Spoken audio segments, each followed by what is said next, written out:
Joining us now exclusively, live from the Pharma Conference in Washington, is Pfizer Chairman and CEO Albert Bourla, along with our own Angelica Peebles. Angelica. Hey, Morgan. Albert, thanks so much for joining us. Really appreciate you taking the time today. I know it's a busy few days for you here in Washington. And, of course, we have a new Secretary of HHS. And just a few days ago, Secretary Kennedy said, quote, "We don't have any good safety studies on almost any of the vaccines. And specifically on the COVID vaccine, he said, quote, "We don't have good data on it, and that is a crime." So I want to know what you think when you hear that and what the line for you is on vaccines. I didn't hear this specific statement, but I have heard many statements that he has done in the past about vaccines, and clearly we are not in agreement with that. And clearly the entire medical community or academic community or scientific are not in agreement. But I try to focus on the opportunity rather than on the problem. I try to focus on what can we do together outside the vaccines. And I believe with Secretary Kennedy and his very strong focus on making America healthy again, we can find a partner that we can do things that are bolder than other administrations maybe could done in the past. Mm-hmm. And you're about to become the board of the chair of pharma, and you and some of your peers are actually going to the White House this week to meet with President Trump. So what are you planning on talking about with him, and are you going to address some of the cuts that they're making at NIH, and do you worry about those cuts to research? Look, with President Trump, personally, I have very long-lasting relationship because of the COVID times and the Operation Warp Speed, and that was cemented at that time. And I met him several times. And so we will continue the dialogue that we had in all these recent meetings that we had. Clearly, we speak about access of patients, and we speak about what conditions we can have in this country so that the innovation, the medical innovation, will flourish.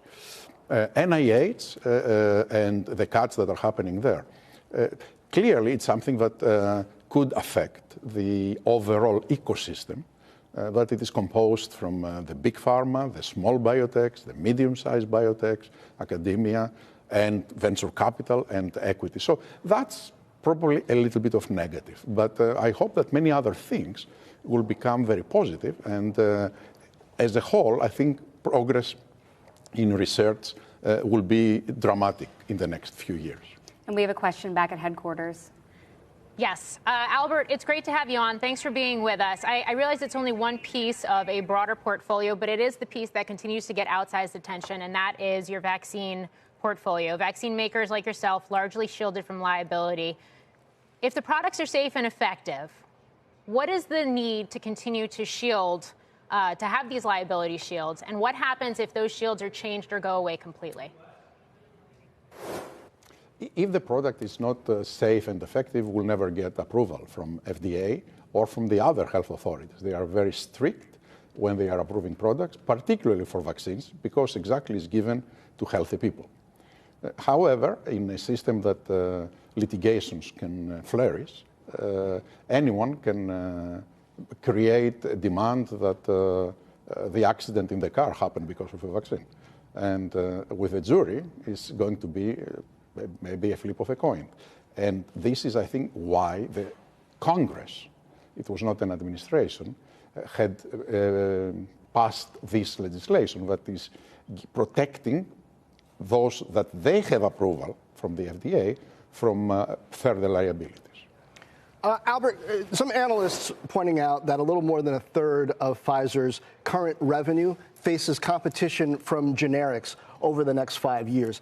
Is there a gap between that 5-year challenge and the pipeline you're building now through R&D? And if so, do you need acquisitions to fill it? Look, the LOEs, the products that will lose patent and will face generic competition, they are approximately 17, 18 billions out of a base of 60 plus of sales. That is coming gradually in 26, 27, and 28. And following that, we have a very long period with no significant LOEs where we hope we will grow.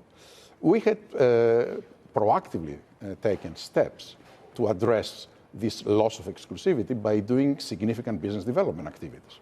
We bought Seagen, we bought Biohaven, those 80% of our investment went to those two companies. And we have created approximately $20 billion of revenues by year 2030, which means that probably is offsetting the LOEs. In addition to that, of course, we have our launch products and our pipeline. So I believe that following the last LOE, we will more than offset, actually will go to aggressive growth with the company's top line.